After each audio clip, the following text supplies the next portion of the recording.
about cyber incidents. My son, who is still a school kid, just informed me that they've been transferred to remote education, and he tells me that algebra was stopped because bad pictures were published on behalf of the girl who doesn't even have Zoom. Well, things are happening, unusual things, and not only at the standoff, but in a surrounding environment. As you know, and what we're trying to convey to you, we are surrounded by digital systems which influence our comfortable and peaceful existence. And due to transition of kids to remote education, additional risk happens of showing such improper images or texts to all the kids, school kids, or maybe to even the whole school. Right now, we'd like to talk to yet another guest, Serguei Gorokhov. Sergei is Solution Application Security Architect from EPAM. Hi, Sergei. Hi, can you hear me? Yes, I can hear you. Sergei, where are you? I'm in St. Petersburg. That's why I'm not from remote lands. Yes, we're working remotely as well, so I'm working from home. EPAM is our partner, standoff partner. We organize standoff with 3 key partners: EPAM Security, Hat in the Box, and Positive Technologies. And this allows us to breathe some air into standoff as a big expert project, real life, make it alive, because we believe that we should see different vendors here. We should see different organizations here, including competitive organizations, in order for the common goal to provide security and technological safety. We could be able to test all technological software and hardware solutions in our cyber battle. Sergei, we're going to talk about security development lifecycle, right? Yeah. I came from developers and architects, regular architects from the development department, so this topic is very close to my heart, and I'm trying to promote it. Okay, let's disclose what is SDL, Security Development Lifecycle. What are we speaking about? Roughly speaking, SDL is a term that was invented by Microsoft. It's the idea of building security activities into the cycle of development, SDLC, and switch from the model. When the security is tested one day before release, or the last step that has been stepped by the product before being implemented, and to change this paradigm into the idea of in-building security aspects into every phase of this cycle, starting from defining the requirements from discovery and all the way to protocols, through design, through the development, and all the way to quality assurance, and then to the production, through all the parts. So it guarantees that the code will be more protected. Yes, it doesn't guarantee anything, but we hope that in the result of such approach, it's going to be much better than if we wouldn't do that.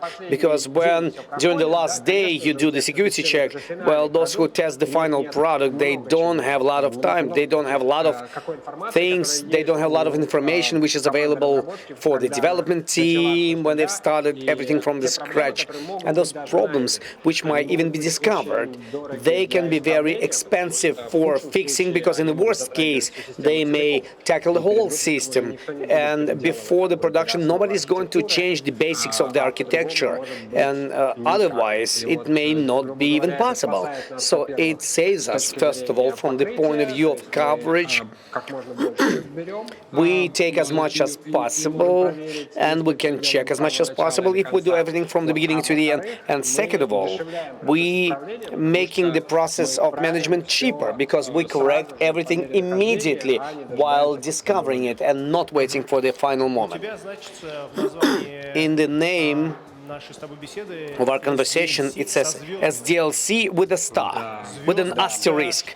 Asterisk. What kind of a secret is this? This is from our school. The formulas with an asterisk, they are more complicated.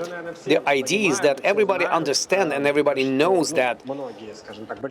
At least most of the people know that. And most of the companies involved in the development, and those who are not even involved in the development, but maybe they order the development to somebody, they say that security is important and it should be part of development. We see it on the side of our clients. We see that this culture becomes more prevalent. But the security SDLC can be realized differently, starting from, roughly speaking, formal realization of a certain checklist of activities without necessarily well, on a good quality level, and the level of maturity of this process, the level of cognitive perception of this, this is something that we'd like to speak about today, like about some other aspects of this maturity. This level can be different, starting from the basic level and all the way when this process is understandable by those who do it. They understand what they do. They don't do it blindly.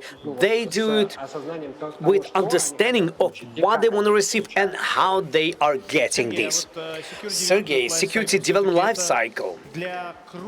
Is it for big, mature, established companies, or not just for them? No, this is not just for them. And by the way, this SDL that you mentioned in the beginning, in the years 2000, and all this idea was promoted for the first time by Microsoft. And they've positioned it as something. They've disillusioned some secrecy of it, some unavailability of these two simple people, and they said, okay, we will help you formulating this so that everybody will understand, and the threshold of entrance will be very simple to the security development. So this threshold, lowest threshold of entrance, defines the lowest level of maturity we're speaking about. And alongside development, when the team understands what works, what doesn't work, they can change it. But the idea is that everybody should do it, and starting from developers who do the product with their own hands for themselves and for anybody else, and all the way to the teams of any size. So what is the problem to test the code with the hands like everybody does it? The problem is that the tester is not a developer. So, in their hands, as a rule, they have a limited number of time, limited number of resources or hands available to test the product. The product can be different by size, it can include a lot of different technologies, it can include things that this person knows or doesn't know. And the problem faces the situation that a person or people who are testing, they, without knowledge of the details of this realization, without knowledge about the product, without even having basic knowledge of its functionality and all the controls, security controls, which were planned in the beginning, they cannot adequately test them. Because the simple problem of coverage, they don't know whether they tested everything or not everything. And things they've tested, whether it was what was planned or what wasn't planned. So they miss this information. And in principle, hackers are in a similar position, but the difference is that they have more time and resources, in the worst case. So they can dig this information from some other places. People who test in the end of development, they don't have such an opportunity. So we have tested, and after testing it, well, it happens the way it happens. There are no guarantees that everything was tested, and it was tested on a good quality level, because this information will not be given to people. It's missing. It's just because they're missing this information. So it's the lack of knowledge, lack of experience, and there's a thing which is called developer and tester. One team cannot be a developer and tester, because in such a case you start perceiving yourself, you start reducing the testing process, and the eye is diluted. You don't see all possible bugs available in your code. Definitely. So both sides are needed. However, the problem that we are discussing is that very often they miss interrelations. They miss the information, and very often they don't have the information to give sufficient entry points for good quality testing, which leads to bad quality testing or not full results. And what is needed to have this connection between application security and security testing? Well, first of all, both of them should be present, and this is important. This is the part of SDLC which is necessary, and sometimes it happens that it's the same day. For example, developers and testers cannot be together. This is the truth.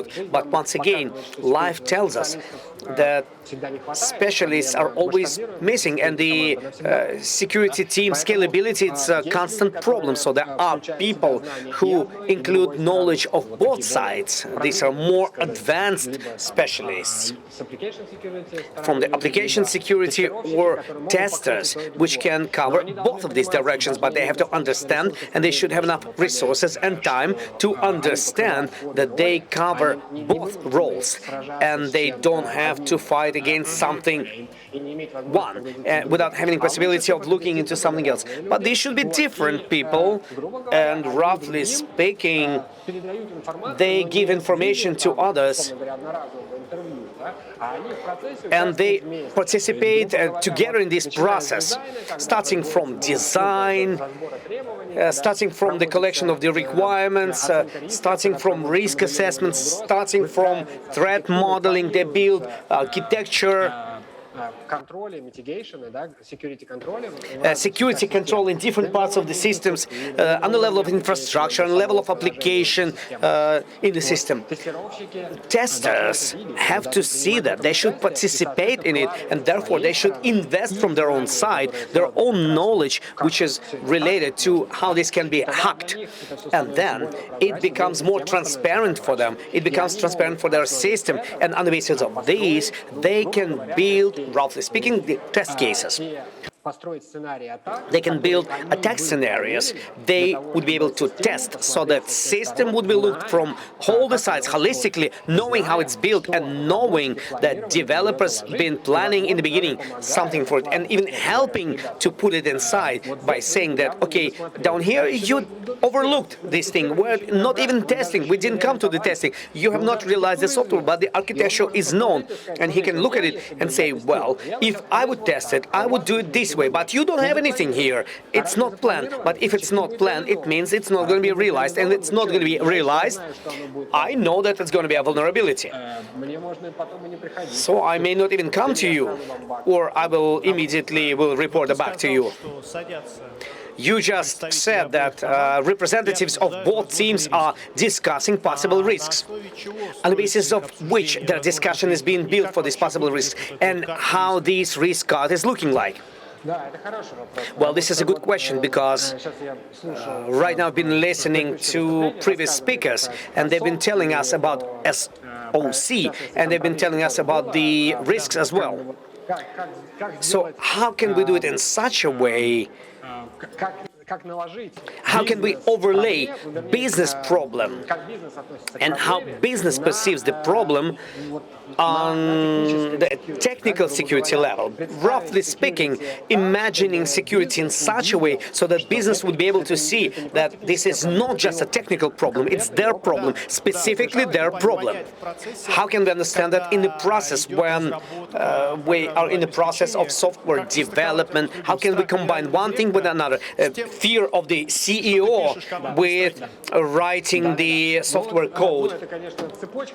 Well, this is a transformation chain, but you know, the most available for the business way is to try to review which important data and which important functions are represented by this service and which important data it works with, and combining it with the business, I'm getting approval from the business at the level of the importance of this information, from the point of view of leaking this information, from the point of view of unsanctioned changing this information, from the point of view of losing accessibility to this information or function, for example. And business is able to tell you that, hey guys, down here, if the information about my users will be stolen, I will lose my business. And that's it. So, guys, please try. Yes, I understand it's going to be more expensive, and we will speak about money later, how much it will cost you. For me as business. But I would like to tell you, please try doing this. For example, so that it would be defended from external hackers, or for example, I give the same SOC or IT support of my product to the third-party organization. So it's going to be outside of our organization. So it's the third-party vendor, and I'm trusting it from one side. So please try not showing anything, any other information in the logs, because I don't trust them completely. Or those backups, they will do it in such a way so that these backups would be safe. They wouldn't give any sensitive information within those backups. So the business can formulate the value of what this product works with that we're speaking about. And we as technical specialists should have a possibility of knowing this agreement between the business value and understanding the architecture of the system that is being built. We are able to transfer it to technical controls, which have to be installed in different points, knowing how the system is going to work, or the people who are authorized and not authorized, and we can broadcast and translate it. And in such a way, we can make a mapping, traceability between requirements and realization. In other words, risk analysis in a given case means which data this software utilizes, who works during the development, who participates during the development of this application, internal or external contractors, yes. And also was thinking that the system where this software is going to be used, if it's a critical resource, then of course it should be perceived in such a way. If it's not really important application, so the requirements to it will not be as high. From the point of view of business continuity and criticality for the business, yes, of course. In many organizations, in all the organizations, basically speaking, business processes have been built, but not all the systems are similarly critical for the business. If some of them, which, for example, manage lunch ordering into the office, catering one, it's not too awful. But if it is used for building the site, which is responsible in the school for conducting lessons, this is what we've started from in the beginning, then it could be very critical. Therefore, it should be perceived in such a way. Well, it's not nice when kids in school see improper pictures instead of English classes. Practical incident that just came from my son. But there are even more critical things related with production processes. For example, during our standoff, favorite attacking object It's the petrochemical factory, the favorite object. Everybody's trying to attack it. They have a lot of gases being disposed in the last 4 days. They're just in love with, but it's a poisonous gases into the atmosphere. And if this will happen in real world, it's going to be total poisoning of the environment and people. Yes, yes, yes. Yes, definitely.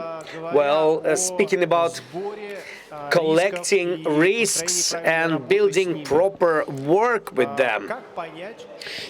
How can I understand that you have accumulated all the risks and you can collect them forever? This might become very lengthy business process with a lot of check marks. Everybody should do something and people will forget why it's being done within this process. Or should you stop and say, that's enough, all critical risks have been considered, and that's why we are transferring it to development life cycle? Well, it's a good question. I would say that you shouldn't try, during collection of this risk, you shouldn't try to attract or to involve information which is not related directly to those types of information with which system works, which are not related to the business. Because when the system is invented, it has a lot of different information which travels around it, which is not related to the business. It's developed for the architecture of the system and not for the realization. It's not a business. It's a technical information. And you shouldn't dig into it because its value and risks related to it, they can be taken away from the main risks. So you have to stop in your conversation with the business. You should talk to the risks or to the data which is important for the business. Then I have a question. Is it possible in practice, in real life? Does it happen that, okay, guys, stop, we understand you, 1, 2, 3, we have recorded it, we guarantee that it's going to be taken in consideration, but let's stop right now? Well, I would say that in real life it's different. This conversation wouldn't happen. It's much worse. So I would say that very often in real life, business tries to say the following: okay, guys, you're smart guys, make everything secure for me, but you're an engineer. Yes. You're not just an engineer, you're a security engineer, so please make it secure.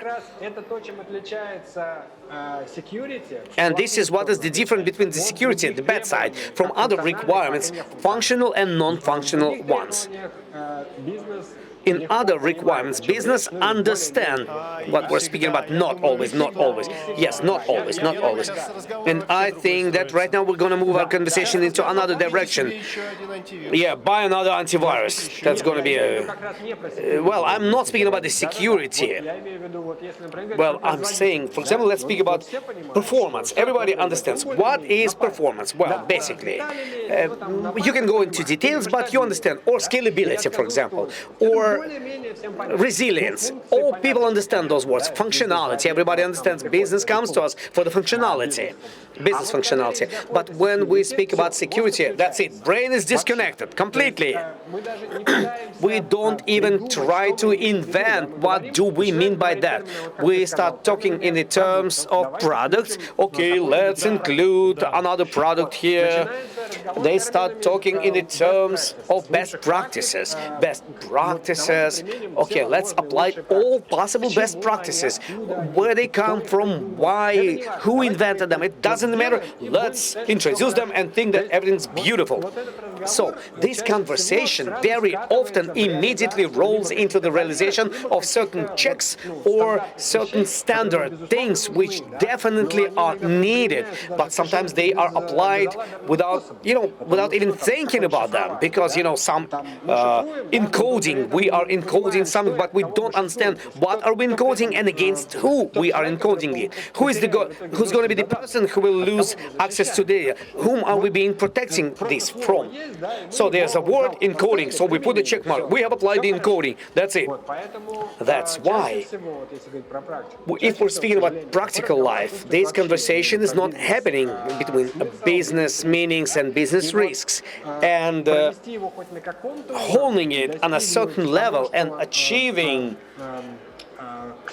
achieving the fact that client who orders the system would understand it and would say, yes, guys, I understand we have to defend this, this, and this from this, and this, and we are offering architectural technological solutions, and then we are selling things which have to be realized, or accepting this risk and closing it differently, or maybe we should talk better to our people who will work with the system afterwards, and in such a way we're going to close it and they will be crystal clear and transparent. So these conversations should be initiated. So we should rely on something. But the question is, how should we start this conversation? Because hacker is not waiting, or CFO is not waiting for solution architect coming to him and saying, you know, I thought here and we have these business risks, let's talk about it. He's not waiting for him to come.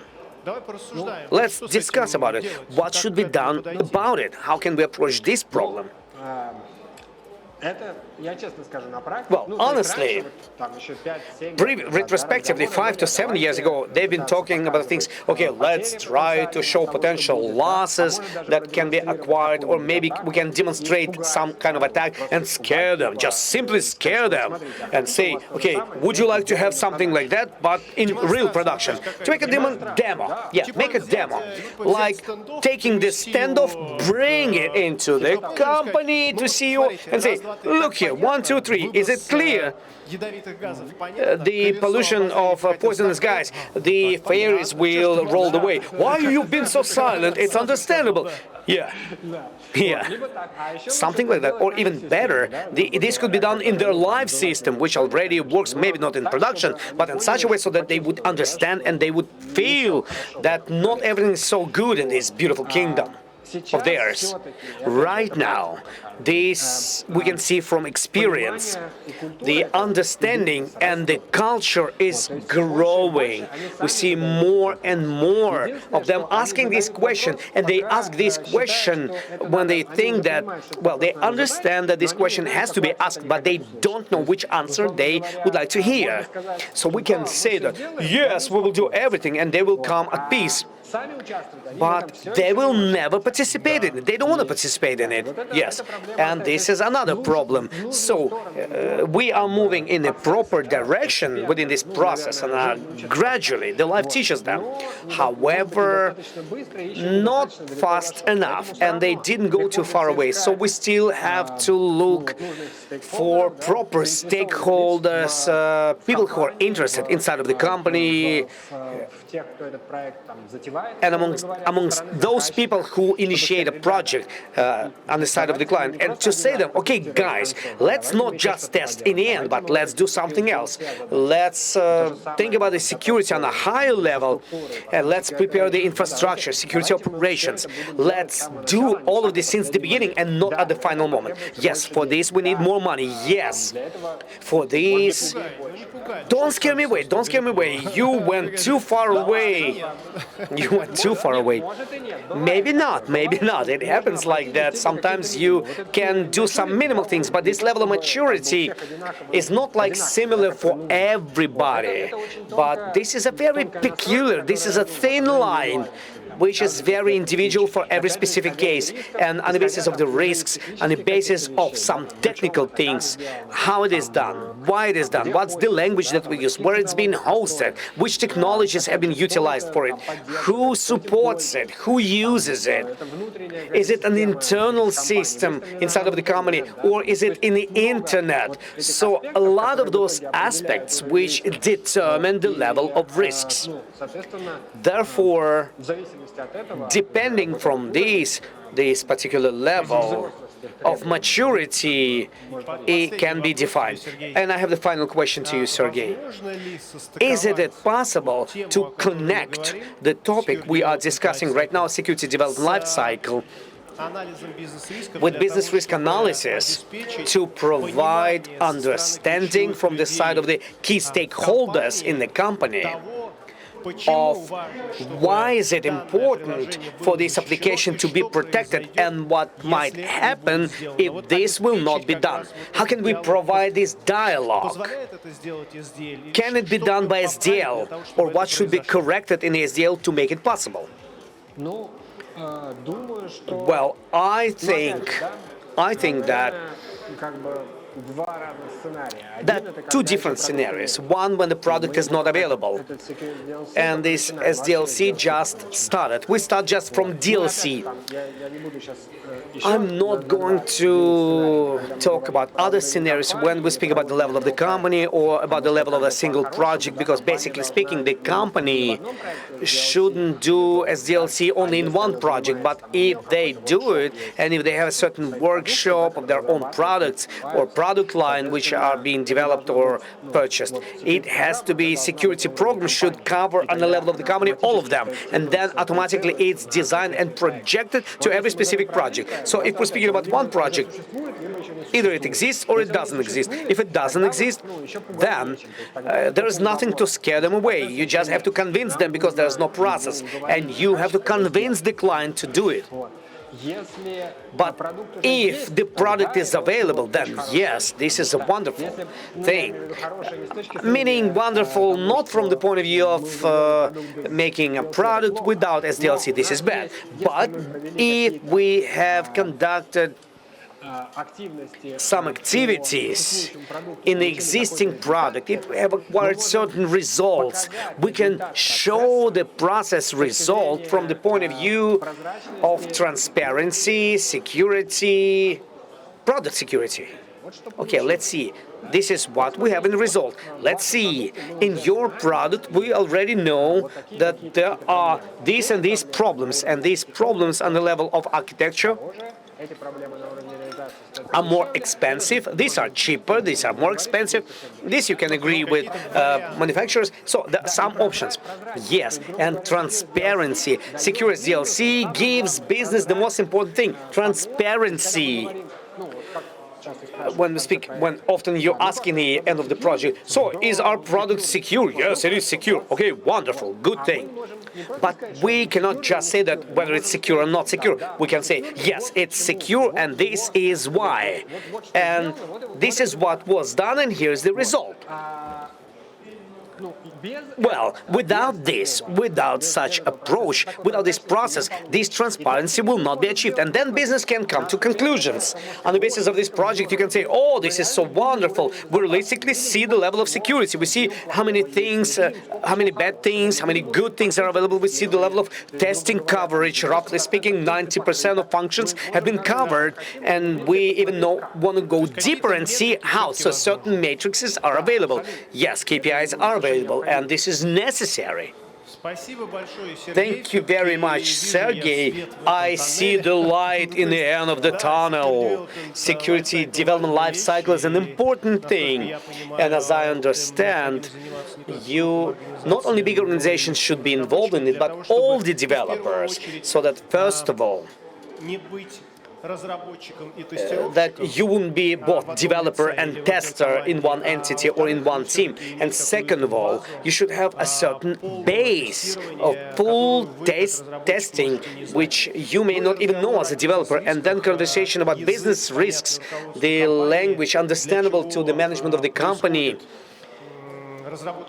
why the development of different things are happening in the application, it should be available. Then top management will understand why they should give money for the development or completion of different applications. Serguei Gorokhov, EPAM. Thank you very much, Sergei. Thank you.